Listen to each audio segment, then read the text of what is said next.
What up? What up? It's your boy Sean P coming in live. This is the Sean P Experience on YouTube. We are back. Season 3 is in full effect, and I have another exciting guest on the platform. I love trying to have variety on my show, and today I have a children book phenom, my sister, Miss Alice Faye Duncan. How you doing today? I am doing so well. Thank you, Sean, for the invitation. Yes, ma'am. Yes, ma'am. Thank you for saying yes. Let me give you an official introduction. Okay. Well, welcome back to the podcast where stories meet purpose. Today I'm joined by the award winning author, educator, and storyteller, Alice Faye Duncan. Together, we talk children books, history, and the quiet power of words that shape young hearts and the grown ones that listen to. Let's get into it. How you doing today, my sister? I'm doing so good. And you know, Sean, this is the end of January. So we are now entering into Black History Month, which gives us an opportunity to celebrate a multitude of Black voices, Black accomplishments, and Black dignity. So I want to talk about it. Yes, ma'am. Yes, ma'am. So this podcast is called Sitting with the Griot podcast, paying homage to our ancient African storytellers and the people that carry these voices. How do you feel about being a modern day griot or grioti for the ladies? How do you feel about carrying that moniker? I feel like I feel like it's an honor. So like for a writer, my opinion is that you don't choose to be a writer. Writing chooses you. I also believe that you don't choose your genre. It's the genre that chooses you according to your personality, according to your attention span, according to your ability, your wheelhouse with the language. And so I've been on this journey since I was a very young child. Since I learned to read, it's been an inclination, it's been a desire to string words together, write sentences, write poems, to emulate really those poets that I saw on my mom and my dad's bookshelf. So I saw on their bookshelves they had Maya Angelou, they had Gwendolyn Brooks, they had Nikki Giovanni. My father bought, I think it was 1972. He bought that Nikki Giovanni album, Truth is on the Way, where she recites her poems with the James Cleveland choir. And so that captured me. I could listen to James Cleveland and hear Nikki Giovanni, like just I'd play that album on just play it and play it. And it was on the album, right? So at some point, between like maybe third grade and seventh grade, the thing just got scratched. And I was so delighted when I found out you can hear it all on YouTube. It was like, oh yes, yes. But I embrace being a griot person, a storyteller. I embrace being a story maker, one who is not only creating fiction stories, but one who is also documenting what has happened in Black history, what has happened in America with the accomplishment, the achievement, the barrier breakers for American history, who were African American, who were Black. Yes, ma'am. You mentioned Black History Month being right here on the doorstep. What do Yes. you say to the people that feel like we no longer need Black History Month and it's not relevant anymore? And why are we still talking about these old stories? What do you say to a person that thinks that? If you don't know where you have been, then you don't have a roadmap to where you need to go or desire to go. I think it was like, the concept of Sankofa, the African concept of Sankofa, of looking Yes, back, yes, go forward, yes, right? ma'am. And so that's why we have to preserve our histories. That's why, like, I got my new book, Memphis, no, not Memphis Martin Mountaintop. That was like several years ago. The Dream Builder's Blueprint, which Yes, about that book is about Dr. King when in 1967 he went to Barrett Junior High to speak to some children 1967, America was burning. There were riots all over the nation. 1967, you had the Vietnam War going on. 1967, you had the unemployment rate for black people was 7%. The unemployment rate for white folks was 3%. And that's why the nation was burning, because the young people felt disenfranchised. They felt ignored. And what is a riot? They had those riots because a riot is the voice of the ignored or the unheard, right? And so I wrote this book because no child today really was familiar with Dr. King's speech, where he gives the young people a blueprint for progress, right? And he tells them these things. He says, look, these are trying times. Hey, like 2026, these are trying times. Okay. We realize that, understand that. But Dr. King says, despite the times, there is a way to prosper. Despite the times, there is a way to rise. And so he gives them 10 principles. He says, first of all, like a blueprint for building a building. Number one, young people, you have got to draft a plan. What the Bible says, write the vision, make it plain, right? So you've got to draft a plan. Number two, he said, you've got to celebrate yourself, celebrate your beauty. Like, people think that it was just Stokely Carmichael that said, hey, black is beautiful. But Dr. King, when he was in Philadelphia, if you go and listen to that speech, he says, he tells the children, say I'm beautiful, say I'm black, say I'm beautiful, right? So that second thing is he tells them, celebrate yourself. And number three, he tells the children, he said, do like Leontine Price, do like Michelangelo. He says, do like Shakespeare. He says, do like Jesse Owens, do like Muhammad Ali. He says, be the best at whatever you're going to do.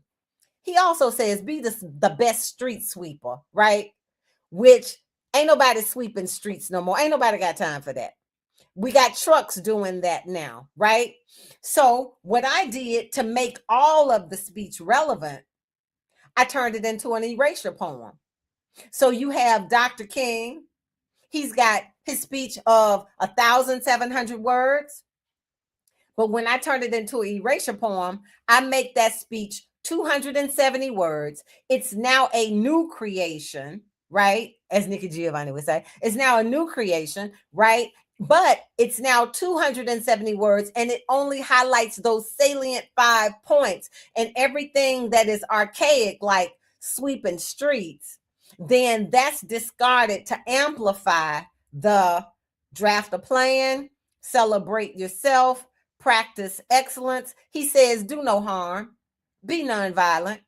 It worked for us when we were in the movement, when they were putting the dogs on us. It worked for us when they were putting the water hose on us. It worked for us when we was doing the Billy Club things. He said, do no harm. He said, it worked then, it'll work now. And then lastly, he tells them, he says, keep moving. Trials and tribulations, keep moving. Old people would say, keep on keeping on. And so he gives them this message, right? And it's a message that had been lost, right? Only a few people really know about it. It's not like they know the I Have a Dream speech. It's not like they know the speech that he gave when he came to my hometown, Memphis, and said, I've been to the mountaintop. It's not like they all, they know, high school kids know Letter from the Birmingham jail, right? But nobody really knows the street sweeper speech.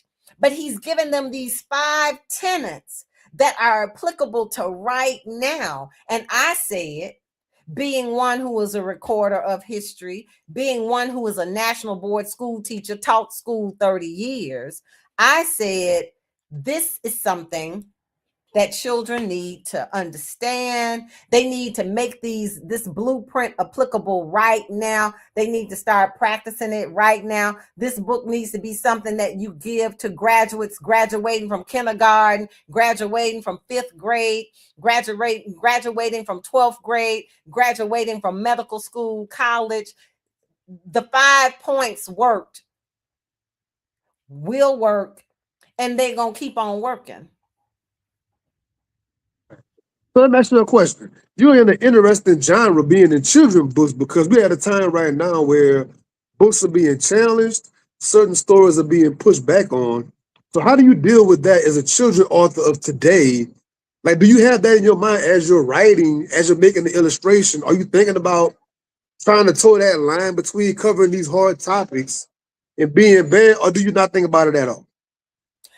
I can't be preoccupied with that because I wrote a book. It's called Evicted: The Struggle for the Right to Vote. And in that book, it shows young people why people in Tennessee and rural Tennessee were not voting. They were not voting because they had been terrorized by lynching. So the terror of lynching had happened in the late 1800s. It had happened in the early 1900s. So by the time you get to 1955, those Black folks were not on the voting roll. Well, do I say I'm not going to write a poem about this lynching because I got book banners out here? Or do I say lynching is a hard topic. It's a difficult topic. And I say to myself, how do I make this accessible to young people being as hard as it is? All right. I'm not a musician. I don't play music, but I can write a poem. So I can make something really lyrical and lovely and thoughtful and present this very hard matter in that way, which is what I do. Again, it comes to like the Dream Builders Blueprint. Like I want to share that entire 20-minute speech with young people. But that ain't going they ain't got time for that. And so then I say, well, how do I approach it so that I can share with them the gist and the spirit of every 5 bullet point that Dr. King said, but do it in a way where they can receive it, hear it, and then apply it, right? Yeah. Let's think about the power of poetry, right? So my last guest I had Sunday is Uh-huh. an international slam poet, and I asked him the question, why do you think it seems like poetry and comedy are some of the last places where you can pretty much express yourself, say what you need, and it's kind of accepted more than other parts of life? Why do you think that poetry has that potency to do that? Because it's story, right? It's story and whatever from babyhood until 150, if we get to live that long. Everyone loves a story. That 3-part story, the 1, 2, 3 resolution, right? The climbing up the mountain, 1, 2, 3 struggle, bam, the resolution. Internally, we're looking for it. In terms of poetry, the rhythm, the tone, the mood, the rhyme or the lack of rhyme, the spirit, or as Paul would say, the spirit of the letter, right? Things that the soul, the soul relishes good music, right? The soul, a good song, blues that get bring. Hey, Sean, you just brought us back to blues. It's blues. Yeah, I'm yeah, broken hearted. I ain't got but $1.15. that's My right. car don't work. My shoes got holes in it. But yet I listen to that and it's so wrenching, but it makes me feel so good because it's poignant to my soul. It is a true word. I understand it. And as soon as I get through listening to this expression of how I feel, I'm going to get up and I'll perhaps do something about my situation, right? Yeah, yeah, yes, ma'am, yes, ma'am. So tell us about how'd you start writing poetry? Like, how'd you finally get the confidence to like share it with people? How'd you get the confidence to finally like publish it? How'd you find that strength in your voice? Okay, that's a good question. I would say first of all, I'm a child of the late 1960s. So my parents grew up in a segregated environment in Memphis. They went to segregated schools, segregated colleges. So they had a great, like, without the Black Power movement, they had a great sense of Black dignity and Black history because they went to Black schools where that was taught. And so then I grew up in this going to integrated schools, but during the early 70s, as the black art movement was rising, my mom and my dad, they were finding black books and black writers. Like I said, I grew up reading Paul Laurence Dunbar, Nikki Giovanni. Like, I had black poets in my house. My mom and dad were voracious readers. They read books, they read the newspaper every day. My mama was taking me, look, when I was in fourth grade, my mama was taking me to like Maya Angelou poetry readings. And at the time I was so foolish. I was like, Oh my, I didn't know who we that's go incredible. That's South, incredible. which is now Wow. college. And I'm like, I didn't know. But by the time I got to high school, then I understand. I was like, oh yeah, this is my jam, right? It's like, and then another thing happened to me when I was in the sixth grade, and by that time I was writing my own little poems and stuff. Etheridge Knight, who was a well-known, famous Black American poet, he came to my school when I was in sixth grade. And he looked like every dude in my family. He looked like my uncle. He looked like my daddy. He looked like my granddaddy. And he was saying that he was telling us kids that he was making a living writing poems. And I'm saying to myself, well, I write poems at the house. And I'm like, and I'm thinking, like, aren't all poets dead? But they're not. And I learned at that moment, no, all the poets are not dead. But when he told us that he was making a living writing poems, and he told us about his literary mother, who was Gwendolyn Brooks, it just, a whole world opened up for me. And I was like, it was at that moment that I told my parents, I'm like, I'm going to be a poet. I'm going to be a writer. I went to St. James AME Church, where all the elders wanted to know, look, girl, what you gonna be when you grow up? What you want to be? Like, I'm gonna be a writer. And so from sixth grade until the time I graduated from college, go to church, and this is our little writer. This is our little poet. And as they proclaimed it, and as I proclaimed it, and so it is, right? So it sounds like you had a very strong community around you. I was talking to somebody this morning about a lot of the lack thereof these days, a lot of individualism. But speak about the power of a tribe, the power of the village.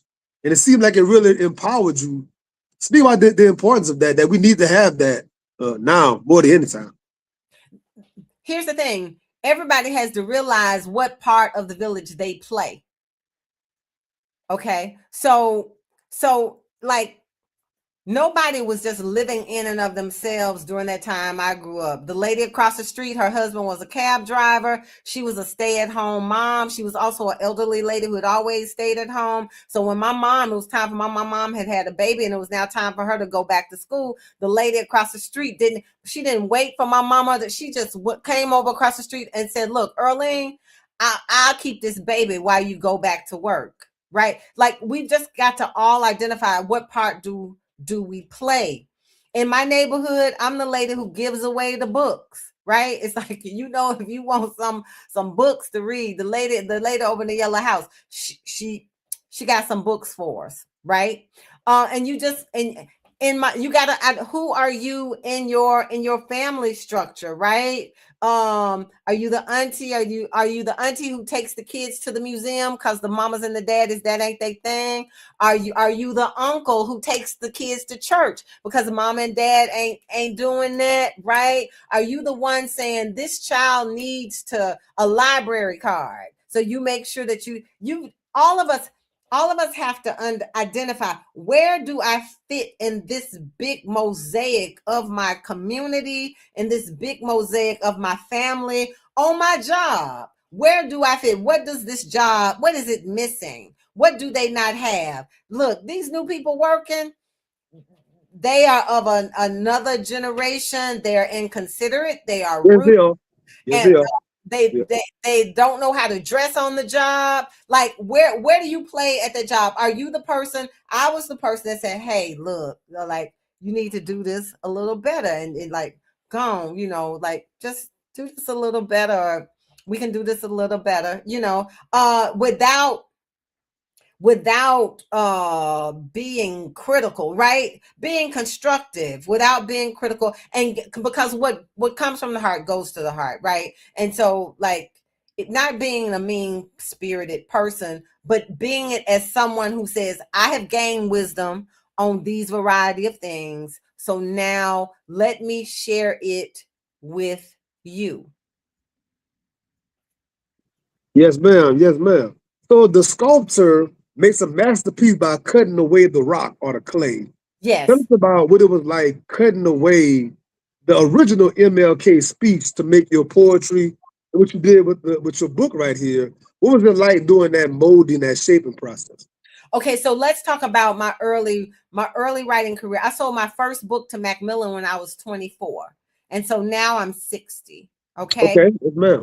When I sold my first book, that whole thing about editing and revising and all of that, I just, when they bought those two books, I was like, oh, I've got this.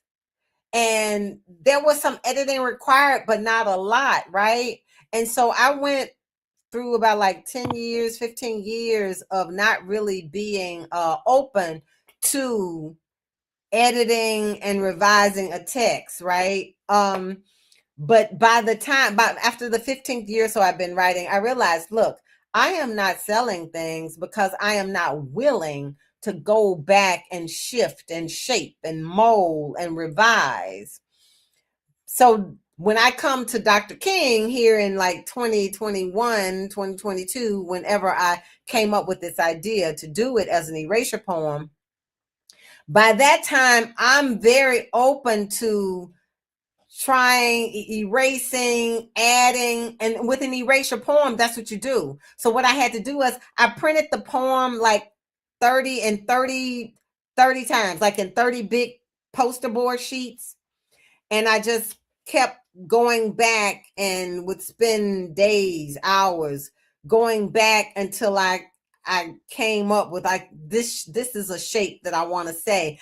And one of the really poignant lines that I think is key to what that whole speech and what that whole poem is about is one line. And in it, Dr. King says, let nobody stop us. Let nobody stop us. Let nobody stop us. Let nobody stop us. Book banners, let nobody stop us. The right to vote, let nobody stop us. The right to speak, let nobody stop us. The right to care and love your children and raise your children uh, in the church, let nobody stop us. Okay. Just when you know better and you come into wisdom and you know what is required, let nobody stop us. And as children are developing, that's what you're telling them. Like, identify your goals, let nobody stop us. Identify your dreams, identify your gifts, right? Because the world is going to tell you, particularly us as black people, the world is going to tell you that you ain't smart enough. The world is going to tell you you too broke, you too poor. The world is going to tell you you're not the right color, you're not the right shape. It's going to tell you all these things. So I write books to give children another vision of themselves. And so that's what Yes, I would ma'am. say about that. Yes, ma'am.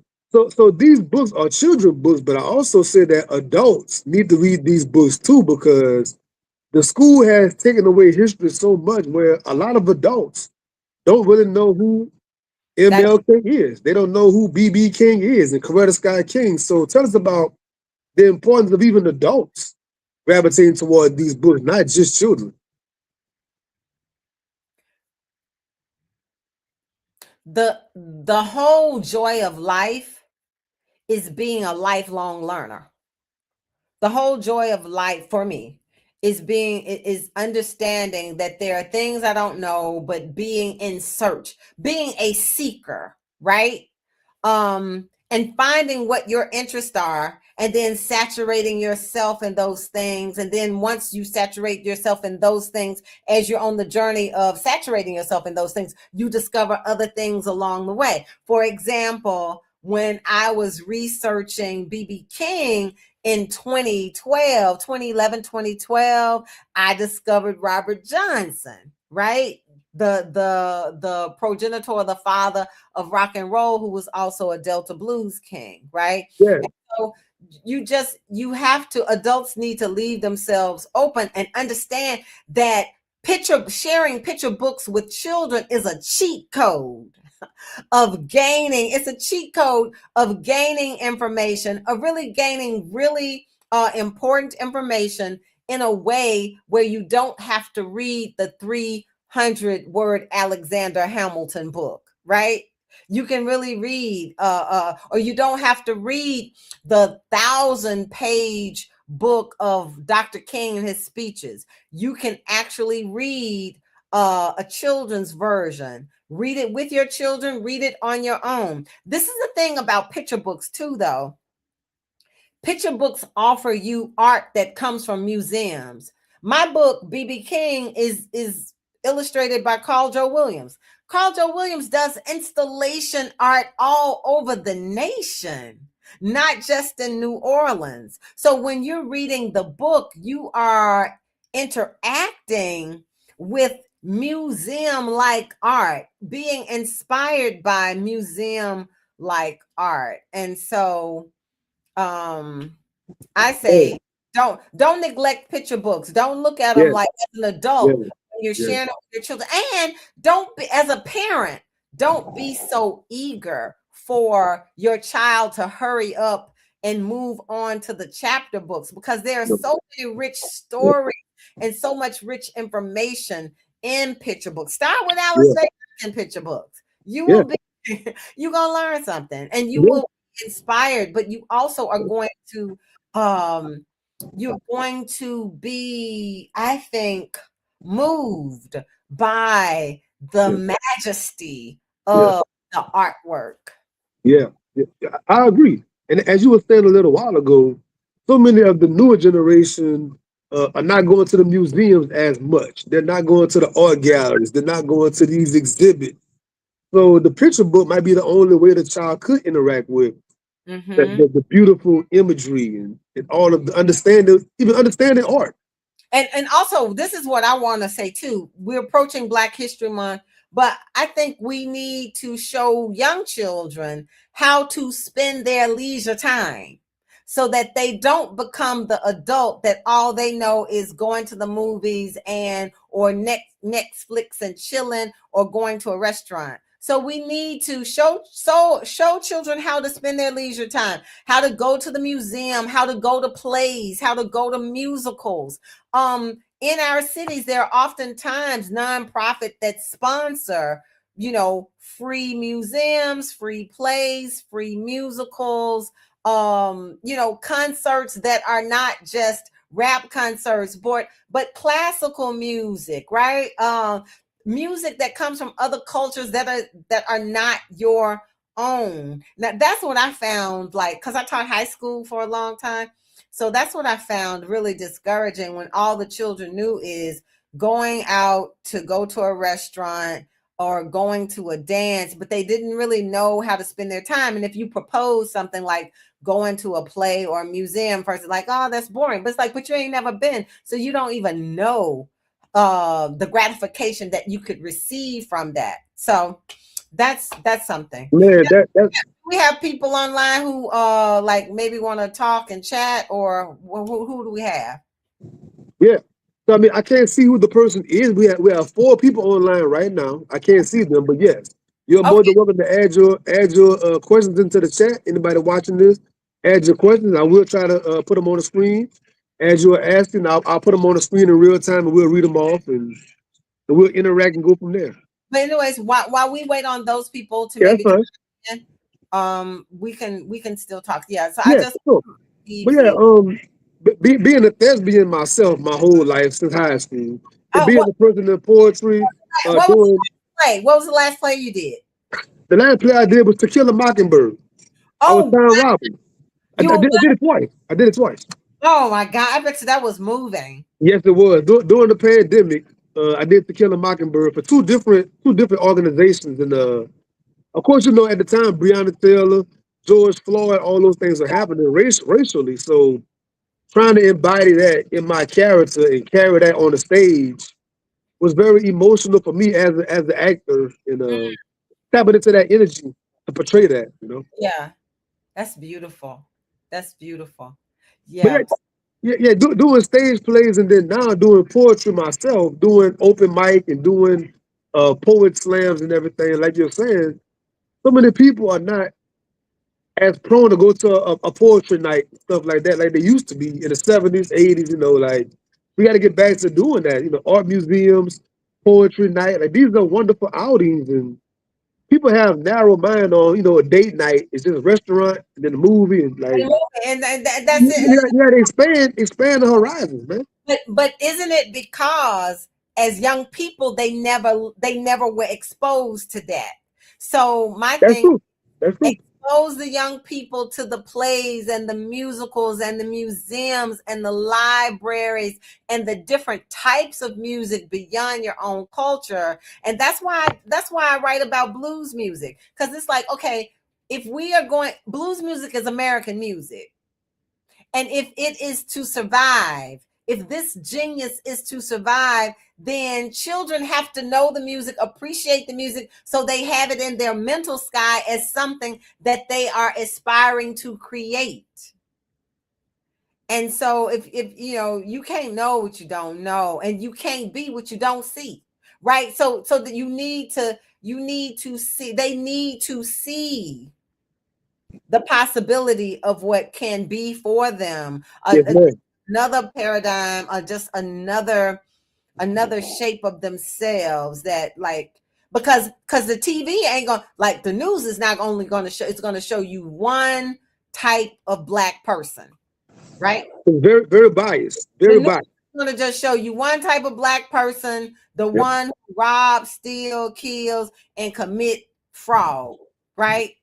Yeah. They're not going to talk about Sean in Baton Rouge doing a podcast and being dedicated to it, or Sean who does theater on the side while working his full-time job and doing a podcast, Yeah. right? Yeah. Oh, Yeah. like, they're not going to show you these images. So again, where do you fit in the village? And then, activate your gift, your purpose, your reason, your Yes, part man. in the village. You have a 30 year history as a librarian, and also you did education. So how did that inform your writing? Whenever you're writing these books for the children, how did that background and that knowing help you to navigate that children writing space?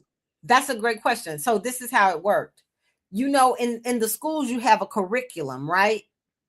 And the curriculum is often set by the state, right?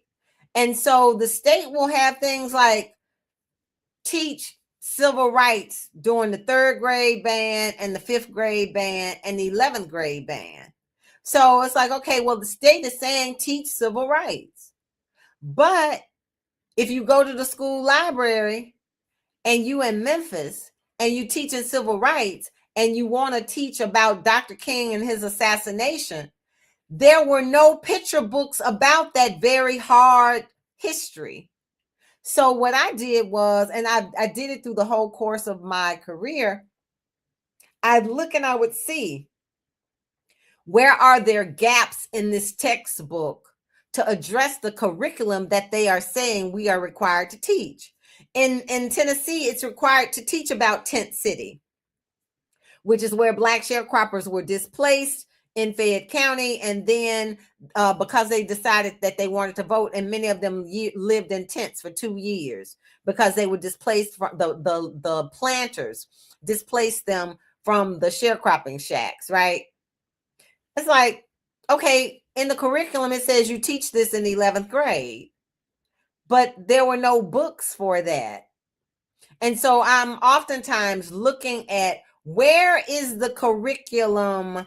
Where does it need to be augmented, improved, I love supported? that. I love And, that. and so that's what I've done. And so basically, all of the history books that I write about, I'm writing about those people and those events that have really not been well documented. So I wrote one of the first books about one of the first picture books about Dr. King's assassination for kids. I wrote the only picture book about Tent City and voting rights.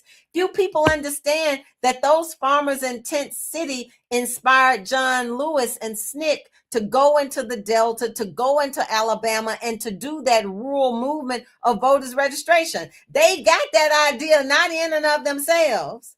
They got it from the farmers in West Tennessee and Fayette Wow, County. that's Um, amazing. That's amazing. what else? I wrote about the only picture book about Coretta Scott King that looks at her life through the lens of patriarchy. That Coretta Scott King, her life was relegated by patriarchy. She herself was a prophet. She was more than a singer, but Dr. King, being a man of his times, he was like, Coretta, don't you just want to stay at the house and be a mama? And she was like, no, I want to fight. I want to protest against the nuclear war. In 1962, she was protesting about the nuclear war, traveling all over the world to say, look, we are anti-nuclear arms. Okay. It was her as it living in this patriarchal world. She was like, look, Martin, I know you ain't trying to pay no attention to me, but baby, you need to address this Vietnam War because the young people, black and white, are dying. And we are anti-war, we are anti-racism, and we are anti-poverty. And this is war, and she was addressing it in her own personal protest, but he was being very quiet about that.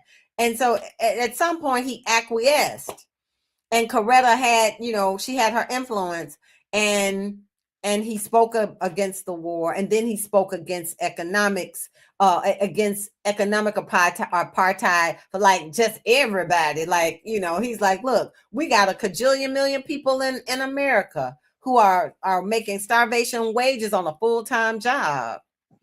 And when we know what happened to him after that, right? Yes, ma'am. Yes, ma'am. Yeah, so I'm always writing about those things that need more amplification, like Dr. King Yeah. telling kids there is a blueprint for your life, and you can prosper, you can rise despite the troubling times. Yes, ma'am. I know when I was a kid growing up in the 80s and the 90s, man, the library was a big deal. It was a big hub of the city, was the library. And we see now with all this technology and everything that the library kind of has lost its place a little bit. Talk about the importance of people still visiting the library, still supporting the library. And what does that stand with you right now to today? Well, I believe the library is now, it's very popular. And I believe it's very popular now because you have a great digital divide. So when like I go to my local library, when I go to the Benjamin Hooks Library here in Memphis, I mean, you got people like they piling up, baby, on the computers because of the digital divide and not being able to afford some of this expensive Wi-Fi, right? And so here's the thing about the libraries. You got the book banners, right? And they're trying to sabotage the school library, and they're trying to sabotage the public library. So what you need people to do what Dr. King would do if he were alive. He would be vocal about supporting his local library. He would encourage children to read books. And then he would also be very vocal and supportive of the librarians, the teachers, and the writers. So, they say, what would Jesus do? Well, I say, like, what would Dr. King do about the book banners, right? And we need to then take a very similar posture as what I think he would do. Yes, ma'am. Yes, ma'am. You have written about some historical major figures. How do you decide who gets the next spotlight coming up next? How do you decide where you're going to go next? Okay, so this might sound woo woo. This might sound woo woo, okay? But I do believe there is like something about being chosen to speak for Okay. the unheard, right? So, and behind me is a picture of Gwendolyn Brooks. And I wrote a picture book called A Song for Gwendolyn Brooks. Gwendolyn Brooks was the literary mother to Etheridge Knight, the writer who inspired me. And so my first intention was not to write about Gwendolyn Brooks. My first intention was to write about Etheridge Knight. But as I began to pursue that, there was a greater tug on me from Gwendolyn Brooks, right? And then it's interesting that you should say that. So there is a professor at Spelman. Her name was Dr. Gloria Wade Gales, and she just recently passed away. But she was one of my mother's classmates at Lemoyne-on. They graduated from Lemoyne-on in 1959, which is the local Black college here in Memphis. And so when I was going through the writing process of creating the book, A Song for Gwendolyn Brooks, I just got it in my spirit to call Dr. Gloria Wade Gales, to call her at her office and to let her know, like, what I was like, the book that I was working on. I was like, Dr. Gales, I'm like here and I'm working on this book by Gwendolyn Brooks. I was like, and I'm just like, I'm just going through the process and just really sort of struggling here. And she was like, look, if you're fighting through it, she's like, Miss Brooks has chosen you to write this story. And I was like, when she said it like that, I was like, yeah. And so I also think perhaps BB King has chosen me to write this story. And perhaps it's Dr. King. I've written 3 books now about Dr. King and his life. And perhaps it's Dr. King who has chosen me to write. And I know in terms of those farmers in Tent City who paved the way for John Lewis to get on the Edmund Pettus Bridge and then paved the way for there to be a 1965 Voting Rights Act. I know those farmers in Fayette County chose me. And like what really got me on the Fayette County story was after the book was written, I was telling somebody, me and my cousins, we were talking about my Aunt Boots and my Uncle Buck. My Aunt Boots and my Uncle Buck, they lived in Fayette County. And I was talking about them and I was like, wait, Uncle Buck and Aunt Boots, they lived in Fayette County. And I just wrote a book about Fayette County. I'm like, they died in 1979, but they were there. They were there in 59, 60, 61, 62 during the Tent City, fiasco, right? They were there. And so I had to go back and talk to other relatives and see like why were they not displaced? And do you know why they were not displaced? They were Well, not displaced and they were not put in tents because they were 70 years old and they had been with that white family for like the last 30 years of their lives since they were like young. They were a young man and young woman. And so like it was non-negotiable. They were not going to be displaced, even if they had even registered to vote. I'm not sure that they had done that, but they literally they had already been told 20 years before that as long as they were alive, they would have a place to stay. So they were never displaced. yes, ma'am. You mentioned having a first-hand account from Mr. Kevin Washington as you were writing about Dr. King. What was it like to speak to somebody that was literally there that day for that epic speech that Dr. King rarely gave to that age group? How was that conversation? So this is also the thing about when I write books.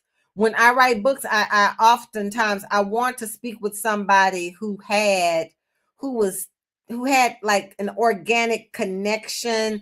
Who, if they weren't there, they are the family member, somebody that was there. And so, like for BB King, it was Ernest Withers for me. Ernest Withers, like the year before Ernest Withers died, we became friends, and so we would go to lunch and we would talk about BB King. We would talk about Martin Luther King. We would talk about, he knew my pastor, Henry Starks, right? So he was there. He knew the people and the places.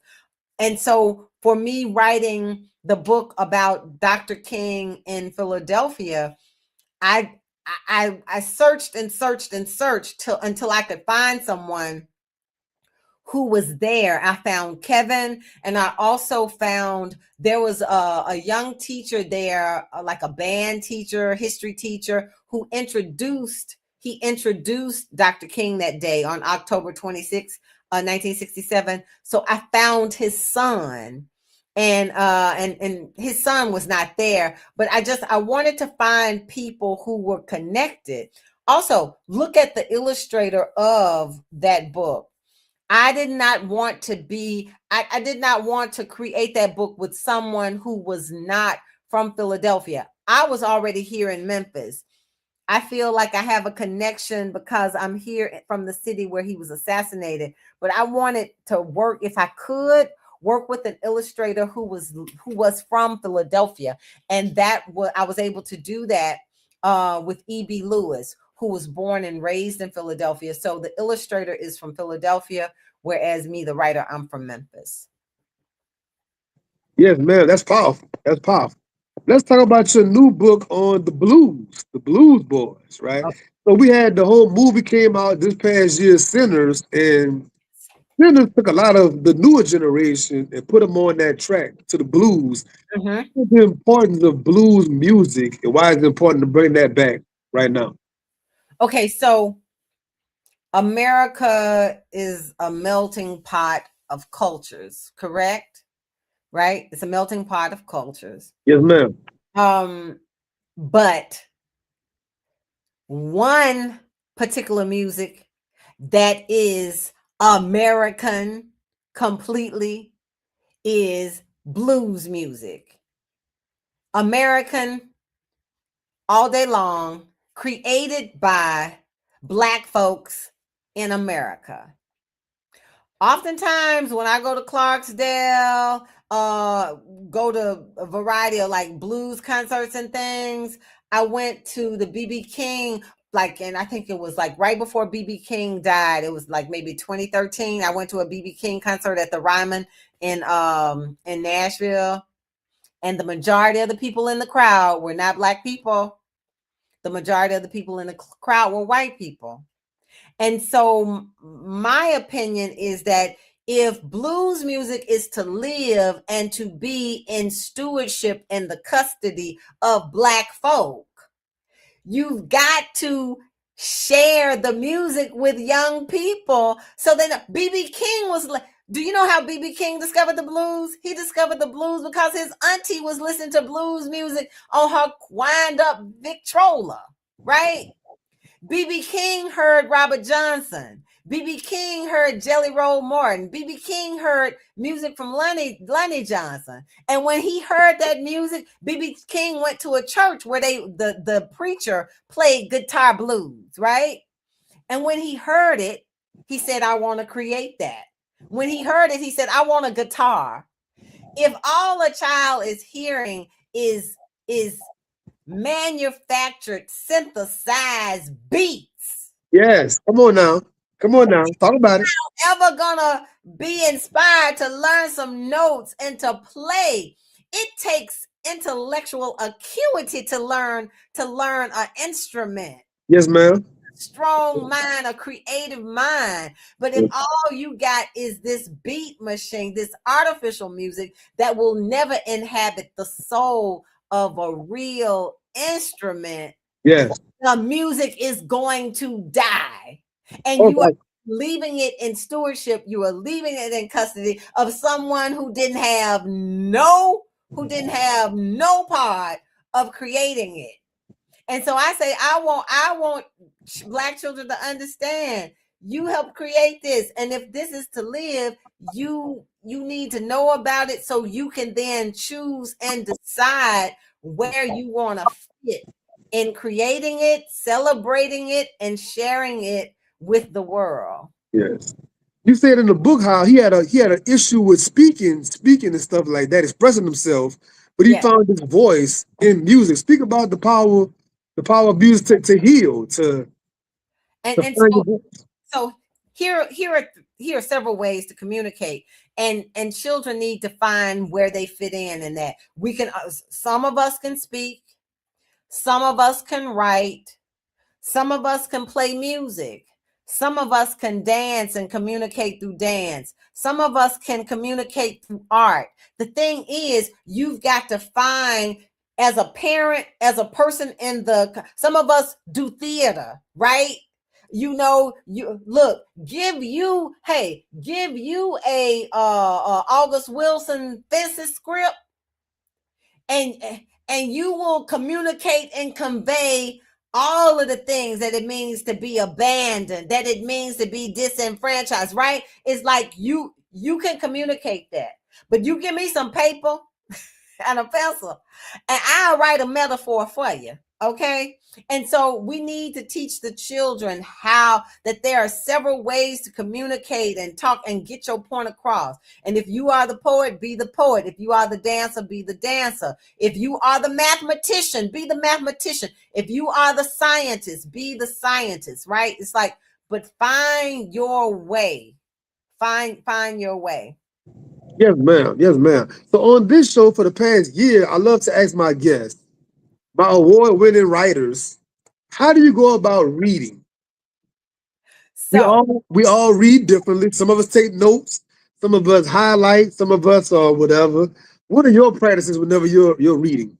my like, so I like a book, and I like a pen or a pencil, because I'm gonna have marginalia where I'm gonna write on the side. I'm gonna I'm gonna scratch it through, Now, wait and a minute, Miss Alice. You're the librarian. Do you write in your books? I Do you do, write in books? I You do, do. but it's my book, and like I write in my books, I write in my Bible. Now the thing is, like when I'm researching something, oftentimes because the book may be not available or something, and I got to get it the electronic way, so then I'm highlighting it in my Kindle. But I really like an actual book where I can highlight it. I can take my little baby square post-its, and I can put it in there and just dog ear it, and just like it, I mean, it's going to go through it's gonna go through some changes. So Miss Alice, What? if you're doing a book signing and the person come to you with your book and it's all dog-eared, That tagged means and they did everything, a job. That means something was in that book, and it was inspiring, and they kept going back and going back and yes, going back. ma'am. I had a college professor who would allow you to borrow her books, but you could not crease the spine. I read that book. It was some book about blackouts. I read that book as quick as I could and got it back. It was not an enjoyable. I read the book because I don't know if I couldn't afford to buy it or something. But anyways, I read the book, and she was like, "Hey, don't crease the spine." I'm like, "What? Don't crease the spine?" You Like, gotta open that thing. You gotta. no. And Uh-uh. I told you off the air that my mom was a librarian, so she was telling me how I don't know if they still do it or not. How they did certain things with the spine at the library, so the book could maintain, a No, certain level. I never heard of that. That was the first time my teacher. I was like, "What?" Because I'm so used to like just the marginalia, writing in the book. You know what I mean? Not a Yes, library ma'am. book, but a book No, that no, no. is mine. So Yeah, that I was like, but it, and I'm assuming when I get this book that it's gonna have like the professors, all the professors' things. yeah. But it was pristine as the day that the it was pristine as the day that the professor bought it. Yes, ma'am. What are some of your favorite books to read right now? What are some of your favorite authors? Some of your favorite genres? Okay, Favorite- so like for you would appreciate this because you're from Louisiana, but like one of my favorite books, like maybe in the last like since the pandemic, was The Yellow House by Sarah Broom, and I'm gonna tell you why I really like that story, because she's talking about this ordinary family from East New Orleans, right? And in her talking about this very ordinary family and them going through the trial of Hurricane Katrina and all of that, you see the majesty in the ordinary family. And when I read it, I looked at the majesty in my own little ordinary family, my own little ordinary mama, my own little ordinary daddy who did 2 tours in Vietnam, my ordinary mama who worked full time while going to Lemoyne on with like no loan, no scholarship, working overnights and all, like, and then taking care of her mama and her daddy and buying them a house with her first job teaching school, making $300 a month. I'm like, whoa. I mean, it just made me, the book made me look at my own family and to see their dignity and to see their courage, that you don't have to be a Rockefeller and you don't have to be a Kennedy. Like, there is honor and there is dignity and there is greatness and there is valor and triumph, triumph in just being just regular old black folk from North Memphis living in South Memphis and working to take care of your children, Yes, ma'am. Before we leave, in 2026, in this times we live in, how do you advise or suggest us go about Black History Month this time around? How should we go about it this time? I think you should be intentional about sharing histories, personal histories, your family histories with your young people in your family. I taught high school for 30 years. So oftentimes the children would come to the desk and they want to talk, and I want to talk to them about who are your people? Who was your granddaddy? Who was your grandmama? Because I'm from Memphis, they're from Memphis. Like, I know your people, and I know your people might know my people, and you don't know. Maybe our people work together, or maybe we might even be related, right? And oftentimes, white kids and black kids, one white kid told me, he was like, I was like, what is your grandmother's name? He said, I'd call her Meemaw. I was like, but what's her name and where is she from? And did she go to high school in Memphis? He was like, I don't know, Miss Alice. I really don't know. But she was very much alive. And so we really need to know, like, because I wish that if I had been very conscientious as a young person about my relatives who were in Fayette County, like, I would have already known that they were there at that time. I would have already known what they were doing in 1955 if they had been talking to me as a little girl, and if I had been talking to them. Like, it wouldn't be now an aftermath of me being very proud and just feeling triumphant that they survived that time. You know what I mean? So I think we need to talk to our young people and our families, let them know who their grandparents were, who their moms and their dads are. Let them know how we have triumphed and overcome in your personal history, like your personal family. Who are the Browns? Who are the Jacksons? What is your name, Polidori? How do I pronounce your name? Polador. Polador. Like, who are the Polidor? Sean Polidor. Who are your people? Where do you come from? And how do you now take the bridge that they have made for you and cross over to the next phase of your life? Yes, ma'am. Back to that community conversation we had earlier, I was talking about this morning once again. It's so much individualism going on where so many families are so fractured. You don't know the uncles, you don't know the aunts, you don't know your second cousins, you don't know. It should be more close knit than what it is, man. We gotta bridge that gap and bring it back.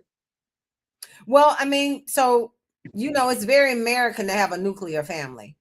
Your mama, your daddy, your sisters and brothers, your four and no more, right? So that's a very American concept. But here's the thing, Sean, I don't think you're gonna have to wait too long with the way the economics of things are going.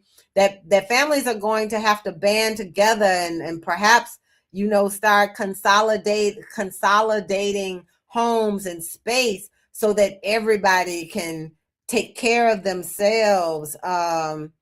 It's like it might become a necessity, as it Yes, was ma'am. for us, like, before we had government jobs, before integration, before people really, had these middle class pursuits and things. How, like, my mother grew up in a house with her grandma, my mother with Yeah, her grandmama and her yeah, mom and dad, and they can the grandmama live with them.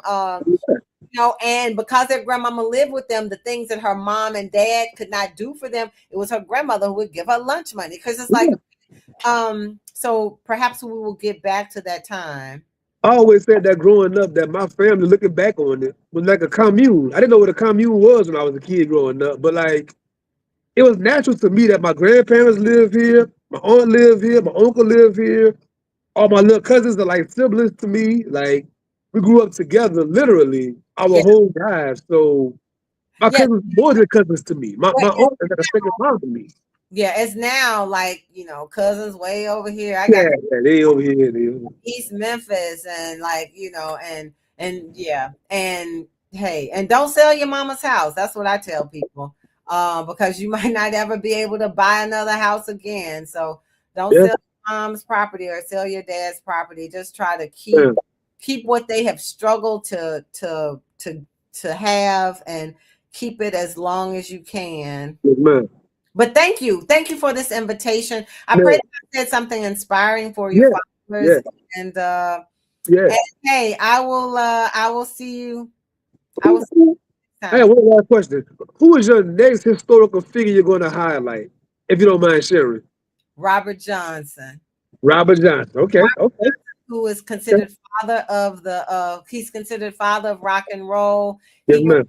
Mississippi he was a Mississippi Delta musician, but he was not born in the Delta. Robert Johnson was born in Hazelhurst, which is very close to Natchez, Okay, and he moved up to Memphis. When he moved to Memphis, his mama then left him in Memphis. He went to Carnes Elementary School in Memphis until he was like 6 or 7 years old. And then his mom came back to pick him up when she had found her a new husband, and she needed his help as a sharecropper in the Delta, which is how he gets back to the Delta. So, yeah. So Robert Johnson, the blues musician, is my next is my well, person. tell you what, whenever you're ready to put that book out, come back on the podcast. We'll come and talk about it, and I'll Let give you a highlight and promote your new work. let's do it. Well, I thank you so very much, and Yes, please, ma'am. please just send prayers my way so that I can continue to thrive and continue to do well and Yes, share ma'am. these histories that deserve amplification. Yes, ma'am. Yes, ma'am. Thank you very much for being a guest on the Sean P Experience. For anybody watching this later on, my next guest, February the 4th, I am going to have the Seven Daughters of Dupree. That's right. The book just dropped 2 days ago. The Seven Daughters of Dupree. I will have her here on the podcast on the 4th. The flyer is coming soon. Thank you all. Till next time. Thank you. Okay, I